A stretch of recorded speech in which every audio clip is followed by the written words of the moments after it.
हमारा भारत देश 15 अगस्त 1947 को आज़ाद हो लेकिन स्वतंत्र नहीं हुआ। आप ये पूछेंगे कि आज़ादी और स्वतंत्रता में क्या अंतर है। भारत को आज़ादी मिली अंग्रेजों की गुलामी से। अंग्रेजों की सरकार यहाँ से समाप्त हो गई और भारत में आज़ादी के बाद भारत की सरकार बन गई, लेकिन स्वतंत्रता नहीं आई इस देश में। स्वतंत्रता का अर्थ है अपना तंत्र हम नहीं बना पाए। हिंदी का शब्द है स्वतंत्र, वो मराठी में भी है, संस्कृत में भी है। स्व माने अपना, तंत्र माने व्यवस्था। हम अपनी व्यवस्था नहीं बना पाए आजादी के 62-63 साल के। अपना तंत्र नहीं बना पाए, अपना सिस्टम नहीं बना पाए। तो आप बोलेंगे फिर क्या है। वास्तविकता यह है कि आजादी के 63 साल अभी हो रहे हैं, हमारा तंत्र वही चल रहा है जो अंग्रेजों ने बनाया था, अंग्रेजों ने जिसको चलाया था। उसमें कहीं कोई बदल नहीं हुआ, कहीं कोई उसमें परिवर्तन नहीं। इसलिए हम मानते हैं कि भारत आजाद तो हो गया, स्वतंत्र नहीं। जब हम अपना तंत्र बना लेंगे, अपनी व्यवस्थाएं बना लेंगे, तब ये देश स्वतंत्र होगा, ऐसा हमारा मानना है। और जब तक स्वतंत्रता नहीं होती तब तक स्वराज्य की स्थापना नहीं हो। स्वराज्य की नींव स्वतंत्रता के आधार पर खड़ी होती है। तो भारत में स्वराज्य की स्थापना करनी है तो उसके पहले स्वतंत्रता आनी चाहिए, और स्वतंत्रता आने के लिए अपना तंत्र बनना चाहिए, अपनी व्यवस्था बननी चाहिए। इसके प्रयास के लिए ये भारत स्वाभिमान। आप बोलेंगे ऐसी क्या तकलीफें हैं इस देश में जो हम अपना तंत्र नहीं बना पाए। मैं कुछ उदाहरण से मेरी बात शुरू करना चाहता हूँ। ये देश जो आजाद हुआ है, बहुत मुश्किल से आजाद हुआ है, बहुत कीमत चुकानी पड़ी। दुनिया में अलग अलग समय पर बहुत सारे देश गुलाम हुए। भारत है, भारत के बहुत सारे पड़ोसी देश हैं जो अलग अलग समय पर गुलाम हुए। यूरोप ने कई देशों को गुलाम बनाया, और इन देशों की आजादी की लड़ाई भी पिछले 500 वर्षों में अलग अलग जगह हुई। जैसे अफ्रीका गुलाम हुआ इंग्लैंड का, ब्रिटेन का, और 450 साल तक गुलाम रहा। अफ्रीका के बहुत सारे देश हैं, जिम्बाब्वे है, वो गुलाम रहा यूरोप के देशों का। अल्जीरिया गुलाम हुआ फ्रांस का। तो अलग अलग समय पर बहुत सारे देश, 50 से ज्यादा देश दुनिया में गुलाम हुए अलग अलग समय पर। हर देश में आजादी की लड़ाई हुई। भारत में ही नहीं हुई है, अफ्रीका में भी आजादी की लड़ाई हुई है, अल्जीरिया में भी आजादी की लड़ाई हुई, जिम्बाब्वे में भी आजादी की लड़ाई हुई है, रोडेशिया में आजादी की लड़ाई हुई है। दुनिया के 50 देशों में पिछले 500 साल आजादी की लड़ाइयां हुई हैं। लेकिन सभी देशों की आजादी की लड़ाई में इतना बलिदान लोगों को नहीं देना पड़ा जो भारत में। इसलिए मैं मानता हूं कि भारत की आजादी बहुत कीमती, क्योंकि इस देश की आजादी को लाने में बलिदान बहुत हुआ। आप पूछेंगे कितने बलिदान हुए हैं। भारत की आजादी के पिछले करीब करीब 150 वर्ष के इतिहास को बहुत लंबे समय से मैं जान रहा हूँ, पढ़ रहा हूँ, समझ रहा हूँ, उसके दस्तावेज इकट्ठे कर रहा हूँ, डॉक्यूमेंट्स कलेक्ट कर रहा हूँ। अभी तक जो जानकारी मिली है, मैं बात को जो गंभीरता से कहना चाहता हूँ वो ये कि अभी तक जो जानकारी मिली है, उस जानकारी के अनुसार इस देश की आजादी को लाने में 7,32,780 शहीदों की कुर्बानी हो। अभी तक मिली जानकारी के। हो सकता है थोड़े दिन में कुछ और दस्तावेज मिल जाए तो पता चला और भी कई लोगों की शहादत हुई हो। हमें तो जो अभी तक जानकारी मिली है वो 7,32,780 शहीद कुर्बान हो गए इस देश के। उनमें से भगत सिंह एक हैं, ऊधम सिंह एक हैं, अशफाक उल्लाह एक हैं, अजीमुल्लाह एक हैं, नाना साहब पेशवा एक हैं, तात्या टोपे एक हैं, झांसी की रानी लक्ष्मीबाई एक हैं, नाना फडणवीस एक है, वासुदेव बलवंत फड़के एक। अगर आप इन शहीदों के नामों की सूची बनाएंगे तो इन नामों में 7,32,780। हमारा सबका ये दुर्भाग्य है कि आजादी के लिए शहीद होने वाले जो हमारे क्रांतिवीर हैं, उनके सबके नाम भी हमें नहीं मालूम, भारत सरकार को भी नहीं मालूम है। बहुत दिन में भारत सरकार के साथ इस विषय पे बात करता रहा कि हमें हमारे शहीदों की एक सूची बनानी चाहिए, कम से कम पूरे भारत के लोगों को ये जानकारी देने के लिए, माहिती देने के लिए कि आजादी में कितने लोग शहीद हुए हैं। तो सरकार कहती है वो सूची पूरी नहीं है, अधूरी है। और अधूरी क्यों है? क्योंकि जो लोगों ने शहादत दी है उनके दस्तावेज पूरे अभी एकत्रित ही नहीं हो पाए हैं। अलग अलग समय पर अलग अलग दस्तावेज मिलते हैं, फिर जानकारी अलग अलग मिलती है, तो पता चलता है कि इतने शहीद अब तक हमारी जानकारी में हैं जो इस देश के लिए कुर्बान हो गए, जिन्होंने अपना सब कुछ देश के लिए न्यौछावर कर। हम भारत के बाहर के देशों की आजादी का इतिहास जब पढ़ते हैं, तो जैसे अफ्रीका की आजादी का इतिहास मैंने पढ़ा तो पता चला कि कुछ हजार लोगों की कुर्बानी हुई और वो देश आजाद हो। जिम्बाब्वे का इतिहास पढ़ते हैं, रोडेशिया का इतिहास पढ़ते हैं, अल्जीरिया का इतिहास पढ़ते हैं, मिस्र का इतिहास पढ़ते हैं, जिसको हम अंग्रेजी में इजिप्ट कहते हैं। इन सभी देशों की आजादी की लड़ाई में कुछ हजार लोगों की कुर्बानियां हुई हैं।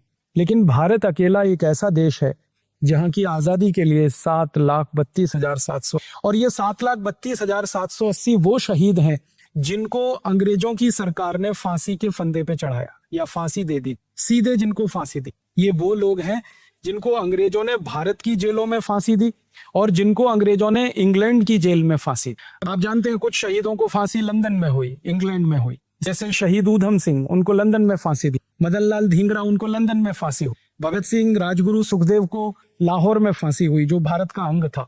तो कई शहीद ऐसे थे जिनको विदेशों में फांसी हुई, इंग्लैंड की जेलों में फांसी हुई, और कुछ शहीद ऐसे जिनको भारत की जेलों में फांसी हुई। दोनों मिलाकर 7,32,700। इसके अलावा ऐसे बहुत लोग हैं जिनको अंग्रेजों की पुलिस ने गोलियां चलाकर मार दिया। अंग्रेजों की पुलिस के आमने सामने में शहीदों की कुर्बानी हो। हम तो उनको भी शहीद मानते हैं क्योंकि वो किसी शहीद से कम नहीं। अंग्रेजों की सरकार की नीतियों का विरोध करते हुए, अंग्रेजों की सरकार का कानून विरोध करते हुए जिन भारतवासियों पर गोलियां चलाई गई और उसमें उनकी मृत्यु हुई, वो भी शहीद है, वो कोई साधारण नागरिक नहीं है। और इसके अलावा अंग्रेजों की पुलिस का अत्याचार सहन करते हुए जो भारतवासियों की शहादत हुई, जैसे हमारे देश में कई शहीद ऐसे हैं जिनको अंग्रेजों की पुलिस ने लाठियों से पीट पीट कर मारा। उनमें से एक का नाम तो आप सभी जानते हैं, लाला लाजपत राय। उनको तो सिर में इतनी लाठियां मारी गई थी कि उनको ब्रेन हेमरेज हो गया था और उसमें उनकी मृत्यु हुई। लाला लाजपत राय को अंग्रेज सरकार भारत का शहीद नहीं मानती, वो पुलिस के साथ मुठभेड़ में मारे गए, ऐसा अंग्रेज सरकार कहती है। लेकिन हम तो ये बात नहीं कह सकते लाला लाजपत राय के बारे में। हमारे लिए तो लाला जी भी वैसे ही शहीद हैं जैसे शहीद आजम भगत सिंह। तो अंग्रेजों की पुलिस की लाठियां खाकर, अंग्रेजों की पुलिस की गोलियां खाकर जो भारत के क्रांतिवीर शहीद हुए हैं, और अंग्रेजों की सरकार ने जानबूझकर जिन भारतवासियों को मरने के लिए मजबूर कर दिया है, उनकी संख्या जब जोड़ने की कोशिश हमने की तो वो करोड़ों में है। मैं एक उदाहरण से मेरी बात समझाता हूँ। भारत में जो क्रांतिवीर ने सबसे पहले अंग्रेजों की सरकार को हटाने की और अंग्रेजी शासन व्यवस्था को खत्म करने की कसम खाई थी, वो नाना साहब पेशवा थे। आप जानते हैं कि मूलतः पुणे के रहने वाले थे, लेकिन यहाँ से उनको हटा दिया गया। उनकी पूरी रियासत, उनका पूरा राज्य अंग्रेजों ने छीन लिया। बाजीराव पेशवा का सारा रियासत, पूरा राज्य अंग्रेजों ने छीन लिया। उनको यहाँ से उत्तर भारत में चले जाना पड़ा अपनी जान बचाने के लिए। उत्तर भारत में कानपुर के पास एक छोटा सा नगर है बिठूर, वहां पर उन्होंने रहना शुरू किया और बिठूर में बैठकर क्रांति की पूरी योजना बनाई नाना साहब पेशवा ने। तो उनके सहयोगी थे तात्या टोपे, उनकी सहयोगी थी झांसी की रानी लक्ष्मीबाई, उनकी सहयोगी थी रानी झलकारी बाई। ये सब ने मिलकर आजादी का पहला स्वप्न देखा और इस देश का पहला स्वाधीनता संग्राम लड़ा। इस स्वाधीनता संग्राम में लड़ने के बाद अंग्रेजों ने जो उनसे बदला लिया, उस बदले में उन्होंने क्या किया कि जो क्रांतिकारियों के शहर हुआ करते थे, जैसे नाना साहब पेशवा का शहर था बिठूर, ऐसे ही लखनऊ था दूसरे क्रांतिकारियों का शहर, बेगम हजरत महल और उनके सहयोगियों का। तो अंग्रेज सरकार क्या करती थी कि इन शहरों को चारों तरफ से बंद कर देती थी। अंग्रेजी में एक शब्द होता है कॉर्डन ऑफ, माने सब तरफ से बंद कर दिया पूरा शहर। अब ना खाने की सामग्री उस शहर में जाएगी, ना शहर का कोई नागरिक वहां से बाहर आए। अभी जो कर्फ्यू जैसी स्थिति होती है वैसी अंग्रेजों के जमाने में बहुत शहरों में हो जाया करती। चारों तरफ से शहर को सील कर दिया, 5 दिन के लिए, 10 दिन के लिए, 15 दिन के लिए, 20 दिन के लिए, 1 महीने के लिए। उस शहर में ना दूध जा सकता है, ना सब्जियां जा सकती है, ना भाजी जा सकता है, ना खाने पीने का सामान जा सकता है। और वो स्थिति में लोग भूख से मर जाते थे। उनकी अगर संख्या हम जोड़ना शुरू करें तो ये संख्या 4.5 करोड़। अंग्रेजों की सरकार की कठोर नीतियों के चलते, दुर्नीतियों के चलते जो लोग भूख से मरे, अंग्रेजों की सरकार ने तोप के मुंह से जिनका शरीर बांधकर गोले से उड़ा दिया। आपको मालूम है बहुत बार ऐसा होता था कि हमारे क्रांतिकारियों का शरीर तोप के मुंह से बांध दिया जाता था रस्सी से और उसमें गोला दागकर उड़ा दिया जाता था वो पूरे शरीर को, तो परखच्चे उड़ जाते थे, चिथड़े हो जाते थे शरीर के। तो जिन भारत के क्रांतिवीरों को, शहीदों को अंग्रेजों ने तोप के मुंह से गोला बांधकर उड़ाया, जिनको भूखे मरने के लिए मजबूर कर दिया, जिनको गोलियों से मारा, जिनको लाठियों से मारा, जिनको तड़पा तड़पा कर अंग्रेजों ने मारा, नाखून खींच दिए, सब खाल उतार लिया, ऐसे लोगों की संख्या जब हम जोड़ते हैं तो वो 4,50,00,000 माने 4.5 करोड़ लोग इस देश की आजादी के लिए परोक्ष रूप में शहीद हुए हैं और 7,32,780 शहीद प्रत्यक्ष रूप से शहीद हुए हैं। दोनों को मिला दिया जाए तो ये बहुत बड़ी संख्या बनती है। दुनिया के किसी देश में इतना बड़ा आजादी का संग्राम नहीं हुआ है जो भारत में। इसलिए मैंने आपको कहा आजादी बहुत कीमती, जो भी मिली है हमें बहुत कीमत हमें चुकानी पड़ी। आसानी से अंग्रेज इस देश को छोड़कर नहीं गए हैं, बहुत मुश्किल से हमने अपने देश को उनसे छुड़ाया। तो 4,50,00,000 तो परोक्ष शहीद है, 7,32,780 प्रत्यक्ष शहीद हैं। दोनों मिलाकर इतनी बड़ी संख्या दुनिया के किसी देश में नहीं है जो आजादी के लिए शहीद होने वाले लोग। अपना देश बहुत मुश्किल से आजाद हुआ है, बहुत जानें हमने गंवाई हैं, बहुत कीमत हमने चुकाई है, ये हमें हमेशा याद रखें। ये भारत का वो इतिहास है जो हर व्यक्ति को याद होना चाहिए, हर बच्चे को मालूम होना चाहिए, हर देश के नागरिक को पता होना चाहिए कि कितनी कीमती है ये आज़ादी। अब इससे भी बड़े महत्व की बात है जो मैं कहना चाहता हूँ कि जिन शहीदों ने ये आज़ादी लाई हमारे लिए, हमने तो कोई कुर्बानी नहीं दी है। कम से कम मैं अपनी बात कह सकता हूँ, मेरी उम्र के बहुत सारे युवाओं की बात कर सकता हूँ, हमने तो इस आज़ादी की लड़ाई में कोई हिस्सा लिया नहीं है। लेकिन हमारे से पूर्व की जो पीढ़ी है जिसने बहुत सारी तकलीफें सहन करके ये आज़ादी लाई है, उन शहीदों के, उन क्रांतिकारियों के कुछ सपने रहे हैं और उन सपनों को पूरा करने के लिए उन्होंने अपना बलिदान। सारे के सारे क्रांतिकारी जो इस देश की आज़ादी के लिए शहीद हुए, वो प्रत्यक्ष हुए या परोक्ष रूप से हुए, उन सबके सपने कुछ ना कुछ रहे हैं। ऐसे ही किसी ने अपनी जान नहीं। पिछले कुछ वर्षों से मैं क्रांतिवीरों के जो सपने रहे आज़ादी के लिए उनको इकट्ठा कर रहा हूँ, दस्तावेज मिल रहे हैं। भारत में बहुत सारे अभिलेखागार हैं जिनको हम सब आर्काइव्स कहते हैं, नेशनल आर्काइव्स, वहां पर दस्तावेज रखे हुए हैं जो शहीदों के बारे में। उनमें से पता चल रहा है कि किस शहीद ने किस सपने के लिए अपने को कुर्बान किया। शहीद आजम भगत सिंह का कोई सपना था, चंद्रशेखर आजाद का कोई सपना था, अशफाक उल्लाह का कोई सपना था, ठाकुर रोशन सिंह का कोई सपना था, पंडित राम प्रसाद बिस्मिल का कोई सपना था, अजीमुल्लाह का कोई सपना था, बेगम हजरत महल का कोई सपना था, बहादुर शाह जफर का कोई सपना था। ये सारे क्रांतिवीर जो लड़े देश की आज़ादी के लिए, इनके कुछ न कुछ सपने रहे हैं। और उन सपनों को जब हम जानने की, समझने की कोशिश करते हैं तो अफसोस होता है बहुत ज़्यादा कि किसी भी शहीद का, किसी भी क्रांतिवीर का एक भी सपना आज़ादी के बाद पूरा नहीं हुआ। हम आज़ाद हो गए 15 अगस्त 47 को, तो सबसे पहला काम जो था इस देश की सरकार के लिए, इस देश के नागरिकों के लिए, वो ये था कि हमारे शहीदों के सपनों को हम पूरा करें। जिन्होंने आज़ादी ला के हमको दी है, उनका बहुत बड़ा एहसान हमारे ऊपर। हम हमारे शहीदों के जन्मदिन मनाते हैं, मृत्यु दिवस मनाते हैं। मृत्यु दिवस मनाते हैं तो श्रद्धांजलि अर्पित करते हैं, जन्मदिन मनाते हैं तो खुशी अर्पित करते हैं। तो जिन शहीदों का जन्मदिन हम मनाते हैं, जिन शहीदों के प्रति हम श्रद्धांजलि अर्पित करते हैं, उनका अगर एक भी सपना पूरा नहीं होता आज़ादी के बाद, तो उनको श्रद्धांजलि देना एक पाखंड से बड़ा कुछ नहीं। उनका जन्मदिन मनाना एक तरह का अट्टहास करने जैसा है, हंसी उड़ाने। क्योंकि जिस आदर्श के लिए, जिस परिस्थिति को बनाने के लिए उन्होंने अपने आप को कुर्बान कर दिया, अगर वो आदर्श स्थापित नहीं होता, वो परिस्थिति नहीं बनती, तो उनका तो सारा बलिदान व्यर्थ है। मैं एक दो नाम लेके बताता हूँ। शहीद आजम भगत सिंह को जब लाहौर जेल में फांसी हुई, उसके थोड़े दिन पहले उन्होंने एक पत्र लिखा जिसको उन्होंने कहा कि ये मेरा घोषणा पत्र है और ये पूरे देश के लोगों को पता होना है। बात क्या थी? जब भगत सिंह को फांसी होने की घोषणा हो गई तो देश के अखबारों में एक चर्चा चल पड़ी। अंग्रेजी सरकार उस चर्चा में हिस्सेदार हो गई।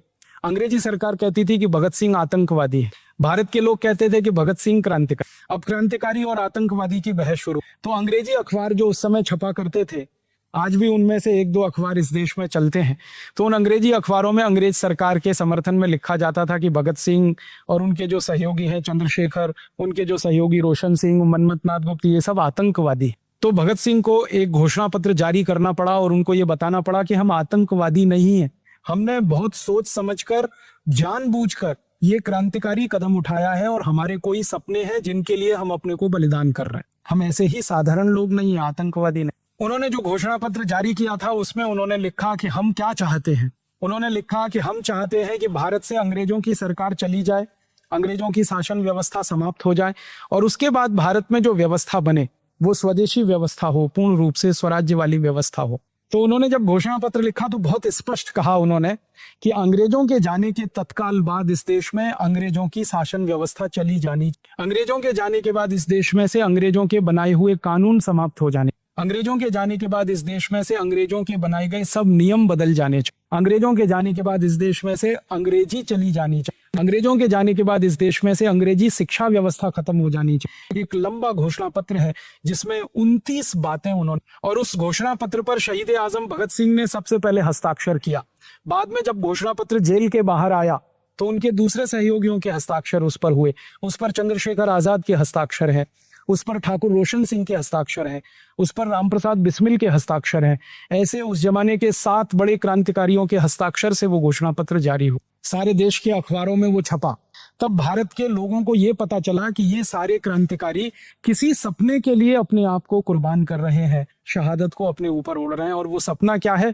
अंग्रेज चले जाएं। ये बड़ी बात नहीं है। भगत सिंह ने तो 1928 में ये बात कही थी, आप हैरान हो जाएंगे ये सुनकर। सन 1928 में एक अखबार का संपादक भगत सिंह जी को मिलने गया लाहौर के सेंट्रल जेल में, तो उन्होंने कहा कि आजादी तो आने ही वाली है। वो संपादक हैरान हो गया, आपको कैसे मालूम? उन्होंने कहा मुझे मालूम है, आजादी आने वाली है। तो संपादक ने पूछ लिया कितने दिन में? तो उन्होंने कहा 15-16 साल में आजादी तो आ ही जाएगी, अंग्रेजों को तो जाना ही पड़ेगा, वो तो यहाँ नहीं रह पाएंगे और हम तो उनसे किसी भी तरह से आजादी ले लेंगे, लड़कर ले लेंगे, भिड़कर ले लेंगे, जैसे भी चाहे हम तो आजादी ले ही लेंगे। वो बड़ी बात नहीं है। बड़ी बात यह है कि आजादी आने के बाद अंग्रेज तो चले जाएंगे, अंग्रेजियत जाएगी क्या? ये सवाल उन्होंने, तो संपादक को समझ में नहीं आया अंग्रेजियत का माने क्या। तो भगत सिंह ने कहा कि अंग्रेजों की शिक्षा व्यवस्था, अंग्रेजों की कानून व्यवस्था, अंग्रेजों की न्याय व्यवस्था, अंग्रेजों की प्रशासन व्यवस्था, ये सब मिलाकर अंग्रेजियत ये चली जाए इस देश में से, तब हमारा स्वप्न पूरा होगा। और इस बात को कहने वाले उस जमाने के 7 बड़े क्रांतिकारी थे जिनके हस्ताक्षर से ये सारे क्रांतिकारी थे जो हिंसा को अपनी आजादी का रास्ता मानते, और वो बोलते थे कि अंग्रेजों से हिंसा करके ही हम आजादी ले सकते। कुछ ऐसे भी क्रांतिकारी इस देश में हुए जो अहिंसा को आजादी का रास्ता मान के काम करते। उनमें महात्मा गांधी एक थे, फिरोज शाह मेहता एक थे, गोपाल कृष्ण गोखले एक थे, सरदार वल्लभ भाई पटेल एक थे। ऐसे क्रांतिकारी जो अहिंसा को रास्ता मान के चलते थे, ऐसे क्रांतिकारी जो हिंसा को रास्ता मानकर चलते थे। दोनों के समय के अलग अलग समय के घोषणा पत्रों को मैंने पढ़ा है, वो एक ही है, दोनों रास्ते अलग अलग है। महात्मा गांधी ने घोषणा पत्र जारी किया संपूर्ण स्वराज्य के लिए, और महात्मा गांधी के सहयोगियों ने उस पर हस्ताक्षर किए। लाहौर में वो जारी हुआ 1930 में। तो उस घोषणा पत्र में भी यही लिखा हुआ है कि हमको संपूर्ण आजादी चाहिए, संपूर्ण स्वराज्य चाहिए। और उसको स्पष्ट किया गया है वो ये कि अंग्रेज तो चले ही जाएंगे, उनके जाने का हमें कोई मन में संशय नहीं है। अंग्रेजों के जाने के बाद उनकी जो व्यवस्था है वो इस देश में नहीं रहनी चाहिए। गांधी जी भी वही बात कहते हैं, अंग्रेजियत जानी चाहिए, अंग्रेजों की व्यवस्था, अंग्रेजों के कानून, अंग्रेजों की शिक्षा, अंग्रेजों की भाषा। गांधी जी तो इतने ज्यादा उग्र थे, वो कहते थे कि एक दिन के लिए मुझे भारत में अंग्रेजों के जाने के बाद राज्य चलाने का मौका मिले, सिर्फ एक दिन के लिए, तो सबसे पहले मैं 2 ही काम करूंगा। एक तो अंग्रेजों के बनाए हुए सारे कानून जला दूंगा, और अंग्रेजों की जो भाषा है अंग्रेजी, इसको एक दिन में पूरे देश में से खत्म कर। अब हम ध्यान से देखें तो मैं ये मानता हूं वो ये कि भगत सिंह हो, चंद्रशेखर आजाद हो, राम प्रसाद बिस्मिल हो, ठाकुर रोशन सिंह हो, अशफाक उल्लाह हो, ये क्रांतिकारी हिंसा को रास्ता मान के काम करने वाले, महात्मा गांधी हो, मदन मोहन मालवीय हो, या सरदार पटेल हो, या उनके सहयोगी हो फिरोज शाह मेहता वगैरह, ये अहिंसा को रास्ता मानकर चलने वाले, दोनों ही क्रांतिकारी कैंची की तरह से काम करते थे। कैंची होती है ना, सीजर जिसको हम कहते हैं, उसमें एक फलक मान लो हिंसा वाला, दूसरा अहिंसा वाला, काम दोनों मिलके अंग्रेजों की जड़ काटने का ही कर रहे। रास्ते अलग अलग थे, मान्यताएं अलग अलग थी, उद्देश्य दोनों का एक ही था। तो मैं कहना चाहता हूं वो ये कि जब हिंसा को आधार बनाकर क्रांति करने वाले, अहिंसा को आधार बनाकर क्रांति करने वाले सबके सपने एक ही थे, तो आजादी मिलने के तत्काल बाद भारत सरकार को ये करना चाहिए था कि क्रांतिकारियों के सपनों को पूरा करने के लिए इस देश में काम होना। लेकिन दुर्भाग्य से इस देश में कोई काम नहीं। मुझे तो इतना अफसोस है इस देश के बारे में, आजादी मिलने के बाद का देश हमारा कैसा है। हमारे देश में जिन लोगों ने शहादत दी, जिन लोगों ने बलिदान किया, जिन लोगों ने कुर्बानी दी, ऐसे लोग इस देश की सरकार की सूची में कहीं नहीं है। और जिन लोगों ने देश से गद्दारी की, अंग्रेजों से वफादारी की, अंग्रेजों से दोस्ती की, अंग्रेजों का सहयोग किया, वो इस देश की शासन व्यवस्था में सबसे ऊंचे पदों पर बैठे। मैं आपको बहुत अफसोस की बात कहना चाहता हूं, जो मेरे दिल का दर्द है। एक दिन मैं कानपुर रेलवे स्टेशन पर उतरा था, एक व्याख्यान देने के लिए गया था। कानपुर आप जानते हैं कि एक जमाने में क्रांतिकारियों का घर था। नाना साहब पेशवा, तात्या टोपे, झांसी की रानी लक्ष्मीबाई, ये सब कानपुर में इकट्ठे होकर आजादी की योजनाएं बनाया करते थे। बहुत ऐतिहासिक शहर है। तो वहां एक बार मैं व्याख्यान देने के लिए रेलवे स्टेशन पे उतरा, तो रेलवे स्टेशन के बाहर निकला तो वहां चाय की कुछ दुकानें हैं, आप कभी जाएंगे तो आपको भी दिखाई दे। तो एक चाय की दुकान के सामने से मैं गुजर रहा था, मेरा अचानक से मोबाइल फोन बज गया। मैंने रुक के उस मोबाइल फोन को सुनना शुरू किया। तो एक कान से मैं मोबाइल फोन सुन रहा था, दूसरे कान से एक चाय की दुकान पर एक माँ और एक उसकी बेटी आपस में बातें कर रहे। दोनों बातें मुझे सुनाई दे रही थी, फोन भी सुनाई दे रहा था, उनकी बातें सुनाई दे रही थी। तो माँ और बेटी आपस में बात कर रहे थे। थोड़ी देर के बाद मेरा फोन बंद हो गया और मैंने ध्यान से उनकी बात सुनी। तो उनकी बात का एक ही विषय था। बेटी अपनी माँ से पूछ रही थी हम इतने गरीब क्यों हैं। तो उसकी माँ समझा रही थी कि हम गरीब इसलिए हैं कि भगवान ने हमको ऐसा बनाया। तो मुझे थोड़ा सा क्रोध आ गया। मैंने उनकी बातों में हस्तक्षेप किया और मैंने कहा कि भगवान ने आपको गरीब नहीं बनाया, हमारे देश की शासन व्यवस्था ने आपको गरीब बनाया, सरकार ने गरीब बनाया। अगर भगवान ने आपको गरीब बनाना होता तो भारत में आपको जन्म क्यों देता? पाकिस्तान में पैदा कर देता, बांग्लादेश में पैदा कर देता, अफ्रीका में पैदा कर देता, इंडोनेशिया मलेशिया में पैदा कर देता। आपको भारत में जन्म क्यों दिया उस वक्त? जो स्वर्ण भूमि है, जो पुण्य भूमि है, जो शहीदों की भूमि है, महापुरुषों की भूमि है, जो हजारों साल तक सारी दुनिया का केंद्र रही है, ऐसे देश में आपको जन्म मिला है। तो ये तो आप भूल जाइए कि भगवान ने आपको गरीब बनाया। इस देश की सरकार की नीतियां हैं जिन्होंने आपको गरीब बनाया। तो ऐसी बात जब मेरी उनकी शुरू हुई तो मैंने उनका परिचय पूछ लिया, आप कौन हैं, कहाँ के रहने वाले हैं, ये चाय की दुकान कब से चलाते हैं, वगैरह वगैरह। जब उन्होंने परिचय दिया तो मेरे पैर के नीचे की जमीन हट गई। मुझे ऐसा लगा कि मैं कहीं बहुत नीचे गिर गया हूँ। वो माँ ने, उस बेटी ने परिचय दिया कि हम तात्या टोपे के वंशज हैं और हमारी गरीबी ने हमको चाय बेचने के लिए मजबूर। उस दिन मैंने अपने आप से ये पूछना शुरू किया कि तात्या टोपे के वंशज अगर इस देश में चाय बेच रहे हैं, कौन सी आजादी की? और उससे ज्यादा क्रोध मेरे मन में इस बात का है कि तात्या टोपे जिन्होंने पूरी जवानी इस देश के लिए अपनी लगाई, आप जानते हैं सबसे देर में पकड़े गए तात्या टोपे। 1857 का जो क्रांति का संग्राम हुआ, नाना साहब पेशवा के कंधे से कंधा मिलाकर जिन्होंने काम किया, नाना साहब पेशवा को, झांसी की रानी लक्ष्मीबाई को, झलकारी बाई को, सारे उनके सहयोगियों को शहादत हो गई। सबसे अंत में तात्या टोपे पकड़े गए थे। इतने कुशलता के साथ उन्होंने आजादी की लड़ाई का नेतृत्व किया था और उनके परिवार के लोग चाय बेचे इस देश में अपना जीवन चलाने के लिए। और इसी देश में ऐसे कई लोगों को मैं जानता हूं, आप जानते हैं, जिन्होंने अंग्रेजों की सरकार के साथ सहयोग किया था देश को गुलाम बनाने में, जिन्होंने अंग्रेजों की सरकार को सहयोग दिया था इस देश के क्रांतिकारियों को मरवाने में। वो लोग इस देश में मुख्यमंत्री बनकर राज करें, उनके परिवारों के लोग केंद्रीय मंत्री बनकर इस देश में राज करें। आप जानते हैं एक इस देश में सिंधिया परिवार है जिसने अंग्रेजों की कितनी मदद की है, अंग्रेजों से कितनी वफादारी उन्होंने निभाई है। 1857 की लड़ाई में एक तरफ क्रांतिकारी लड़ रहे थे, दूसरी तरफ सिंधिया परिवार की फौज अंग्रेजों के साथ क्रांतिकारियों के खिलाफ लड़ रही थी। उस सिंधिया परिवार के बड़े बड़े लोग देश में मुख्यमंत्री बने, प्रधानमंत्री के साथ केंद्रीय मंत्री बने, और तात्या टोपे के परिवार के लोग चाय बेचे इस देश में। सिंधिया परिवार की तरह इस देश में एक और परिवार है, पटियाला राजघराना जिसको कहा जाता है, जिन्होंने अपनी पूरी फौज, पूरी सेना अंग्रेजों को दान में दे दी। 1 करोड़ स्वर्ण मुद्राएं अंग्रेजों को दी थी उस 1857 की क्रांति के खिलाफ काम करने के लिए। उस पटियाला परिवार के लोग मुख्यमंत्री बने पंजाब के, और तात्या टोपे के परिवार के लोग चाय बेचे इस देश में आजादी के 63 साल के बाद। अगर यही है तो कैसे कहें देश आजाद? 15 अगस्त मनाना, तिरंगा झंडा फहराना, जनगण मन गाना, ये आजादी का नाम नहीं। आजादी इससे गहरी कोई होना तो ये चाहिए था इस देश में आजादी के बाद कि जिन्होंने अंग्रेजों से वफादारी की, जिन्होंने अंग्रेजों के साथ दोस्ती निभाई, जिन्होंने अंग्रेजी सरकारों को मदद की, उन सबको इस देश में आजादी के बाद या तो फांसी होनी चाहिए थी, या गोली से उड़ा देना चाहिए था, या बम लगाकर तोप से उनका शरीर खत्म कर देना चाहिए था। वो लोग सत्ता व्यवस्था में बैठे हैं, हमारे ऊपर शासन कर रहे हैं। उस समय अंग्रेजों के साथ दोस्ती करके शासन करते थे, अब काले अंग्रेजों के साथ दोस्ती करके शासन कर रहे हैं, लेकिन हमको तो मुंह चिढ़ा ही रहे हैं। और जिन्होंने देश की आजादी के लिए सब कुछ अपना दे दिया, तन मन धन परिवार सब कुछ कुर्बान कर दिया, उनके सहयोगी, उनके परिवारी जन चाय बेच रहे हैं, कहीं कोई छोटा मोटा नौकरी कर रहे हैं अपने जीवन को चलाने के लिए, तो लगता है कि कुछ तो गड़बड़ है, कुछ तो अधूरापन है इस देश की आजादी में। और ये अधूरापन पूरा करना ही होगा। आज नहीं तो कल शहीदों के सपनों को सम्मान देना ही होगा। आज नहीं तो कल शहीदों के परिवारी जनों को सम्मान देना होगा। आज नहीं तो कल, नहीं तो शहीदों की शहादत बेकार जाएगी, उसकी सार्थकता खत्म हो। आने वाली पीढ़ी कैसे अपने आप को कुर्बान करेगी देश? अगर ये कहानी मैं देश के बच्चों को सुनाऊं कि तात्या टोपे ने देश की आजादी के लिए अपना तन मन धन वतन सब कुछ वार कर दिया और आज उनके परिवार के लोगों को चाय बेचकर जिंदगी बितानी पड़ रही है, तो नौजवान पीढ़ी के मन में क्या दृश्य बनेगा? कौन सा उनके दिमाग में सपना पैदा होगा? किस ताकत से वो ये कह पाएंगे कि हमारे शहीदों ने जो किया वो ठीक किया?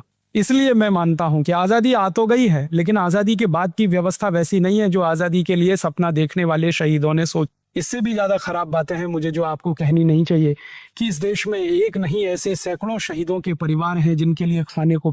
थोड़े दिन पहले शहीद आजम भगत सिंह के परिवार के लोगों को, शहीद आजम भगत सिंह का एक बहुत बड़ा संदूक था जो उनके दस्तावेजों से भरा हुआ था, वो सहारनपुर से लेकर और उनके अपने जलंधर जिले में लेके जाना था।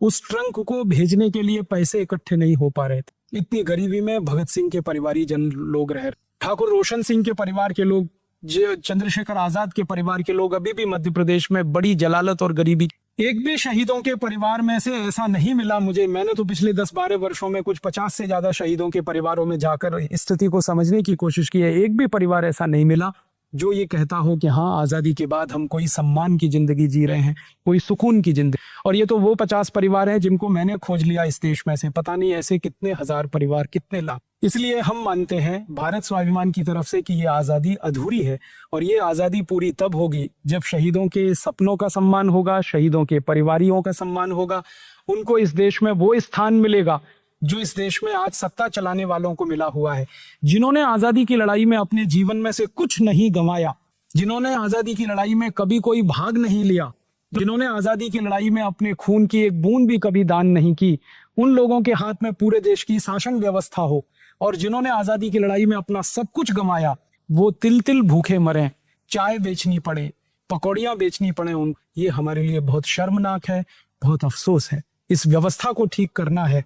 इसी व्यवस्था को ठीक करने के लिए भारत स्वाभिमान का जन्म, वरना इस अभियान की कोई जरूरत। 63 साल हमने देखा कि कोई सरकार ये काम नहीं कर रही है। 63 साल में इस देश में 20 सरकार आई और चली गई, अलग अलग पार्टियों की सरकारें आई और चली गई। किसी को ध्यान में नहीं आया कि तात्या टोपे के परिवार के लोग चाय बेच, किसी का दिल नहीं धड़का, किसी के पेट का पानी नहीं हिला। इस सालों साल से वो कानपुर सेंट्रल रेलवे स्टेशन पर चाय की दुकान लगाते। इसका मतलब है कि हमारी शासन व्यवस्था में संवेदनहीनता आ गई, पूरी तरह से संवेदन शून्य हो गया है। चोर उचक्के, लुच्चे, लफंगे, बदमाश, लंपट किस्म के लोग शासन व्यवस्था में आए, जिन्होंने अपराध किए हैं वो इस देश के मंत्री बन जाएं, जिनको जेलों में होना चाहिए वो संसद में जाकर बैठ जाएं, जिनको जेलों में होना चाहिए वो विधानसभाओं में जाकर बैठे, जिन्होंने जिंदगी भर कानून तोड़ने का काम किया है वो कानून बनाए इस देश में। ऐसी आजादी हमें नहीं चाहिए। इस आजादी की व्यवस्था को तो बदलना ही चाहिए, और इसी बदलाव के लिए भारत स्वाभिमान। मैं और एक बहुत गहरी बात आपसे कहना चाहता हूँ। थोड़ी देर पहले मैंने नाम लिया लाला लाजपत राय का, जिनकी मृत्यु हुई थी अंग्रेजी पुलिस के सिर पर लाठियां और डंडे खाने। आपको मालूम है एक जमाना था जब अंग्रेजों की सरकार चला करती थी तो उन्होंने एक कानून बनाया था, उसका नाम था रॉलेट एक्ट। थोड़ा भी इतिहास आपने पढ़ा होगा तो आपको ये कानून का नाम याद आ जाएगा, रॉलेट एक्ट। ये कानून को अंग्रेज लागू करना चाहते थे इस देश में। कानून क्या था?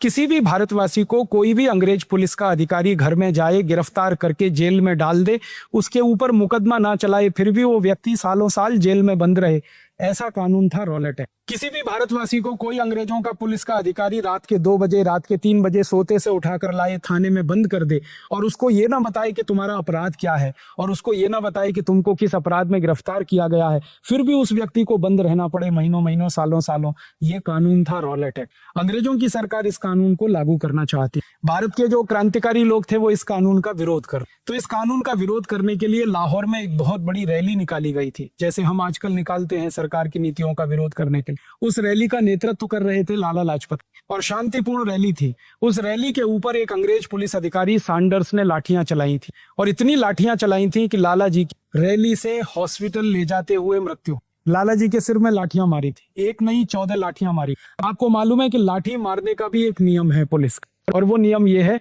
कि कमर से नीचे के भाग में ही लाठी मारी जा सकती है, उससे ऊपर लाठी मारी नहीं जा सकती। नियम है ये, पुलिस का नियम। लेकिन अंग्रेजी अधिकारी सैंडर्स ने उस नियम का उल्लंघन किया, लाला जी के सिर में लाठियां मारी, खून निकला, हॉस्पिटल ले गए, उनकी मृत्यु। उनकी मृत्यु के बाद भारत के क्रांतिवीर भगत सिंह ने अंग्रेजी अधिकारी सैंडर्स के खिलाफ एक मुकदमा दायर करने का प्रयास, और मुकदमे का आधार यही था। कानून ये कहता है कि लाठियां कमर के नीचे मारी जानी चाहिए थी, लेकिन शहीद आजम भगत सिंह का कहना था कि सिर पे मारी गई, उससे उनकी मृत्यु हुई। तो भगत सिंह का ये कहना था कि सैंडर्स को सजा मिलनी चाहिए। उसके लिए पहले उन्होंने एफआईआर दर्ज कराने की कोशिश की, लेकिन आसानी से एफआईआर दर्ज नहीं। तो फिर ये सब क्रांतिकारियों ने मिलकर मुकदमा करने के लिए ऊपर के अधिकारियों से बात की। तो ऊपर के अधिकारियों से जब वार्तालाप हुआ, इनका मुकदमा तो दर्ज नहीं हुआ, सिर्फ वार्तालाप हुआ, तो इनको पता चला कि अंग्रेजों की सरकार ने एक कानून बनाया हुआ है, उसका नाम है इंडियन पुलिस एक्ट। ये कानून बनाया था 1860 में, और लाला जी को लाठी मारने की घटना हुई 1927 में। तो 1860 से भारत में कानून लागू था, इंडियन पुलिस एक्ट।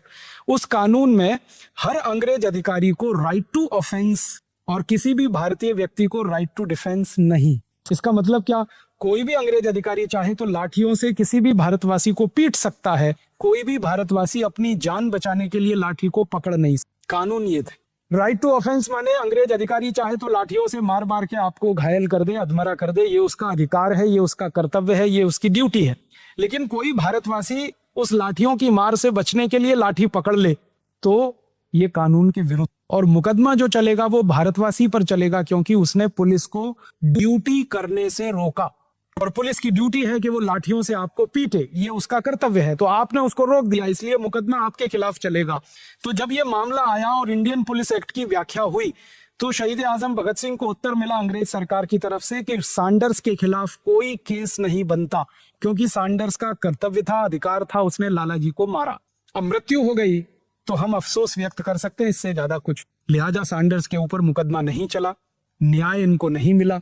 तब भगत सिंह को गुस्सा आया और उन्होंने कहा कि अंग्रेजी शासन व्यवस्था में अगर हमको न्याय नहीं मिलता तो हम कानून को अपने हाथ में लेंगे। और उस दिन भगत सिंह ने पिस्तौल उठाई और कसम खाई कि सैंडर्स को मैं मारूंगा, और उसके लिए उन्होंने योजना बनाई। और उस योजना में उनके सहयोगी शामिल हुए, चंद्रशेखर आजाद उनके साथ शामिल हुए, उनके दूसरे सहयोगी शामिल हुए, और एक दिन उस योजना को उन्होंने पूरा किया। सैंडर्स को उन्होंने गोली मारी। भगत सिंह, एक गोली में सैंडर्स मर गया था, दो और मारी। जब भगत सिंह को किसी ने पूछा कि वो तो एक ही गोली में मर गया था, दो और आपने क्यों मारी, तो भगत सिंह को गुस्सा इतना था, उन्होंने कहा रिवॉल्वर में 3 ही गोलियां थी, अगर 3 और होती तो मैं 6 मारता उसको। क्यों? गुस्सा था उसके। और गुस्सा किस बात का था? सैंडर्स को इंडियन पुलिस एक्ट के आधार पर राइट टू ऑफेंस मिला हुआ था और किसी भी भारतीय व्यक्ति को राइट टू डिफेंस नहीं था। अब इस अपराध की सजा क्या हुई? भगत सिंह की गिरफ्तारी हुई और उनको फांसी की सजा हुई। आपको मालूम है उनको फांसी की सजा इसी अपराध में हुई। उन्होंने एक बार भारत की संसद में, जिसको उस जमाने में असेंबली कहा जाता था, बम भी फेंका था, लेकिन उस बम से कोई घायल नहीं हुआ था, कोई मरा नहीं था, उस बम में ऐसा कोई गोला बारूद नहीं था, इसलिए हानि किसी की नहीं हुई थी। उसमें तो उनकी गिरफ्तारी हुई थी और कुछ साल की सजा देने का ऐलान था, लेकिन चूंकि सैंडर्स को उन्होंने गोली से मारा, उस अपराध में उनको फांसी। तो भगत सिंह जी को फांसी के पहले पूछा गया बार बार कि आपको क्या कहना है, क्या कहना है, तो वो एक ही बात बार बार कहते थे। जो भी कोई मिलने गया उनसे, विजिटर बुक में लिखा है, लाहौर की जेल में जो जो लोग भगत सिंह जी को मिलने गए, छोटे से लेकर बड़े तक, भगत सिंह सबको एक बात कहते थे कि मैं तो शहीद हो जाऊंगा, मुझे तो फांसी हो जाएगी, लेकिन आप सब भारतवासी मिलकर ये अंग्रेजों का कानून जिसका नाम है इंडियन पुलिस एक्ट, इसको सबसे पहले खत्म कराना। जिस दिन अंग्रेज भारत से जाए उस दिन इंडियन पुलिस एक्ट को जला देना, ये आजाद भारत के लिए कानून नहीं होना चाहिए, ये उनके दिल का दर्द था।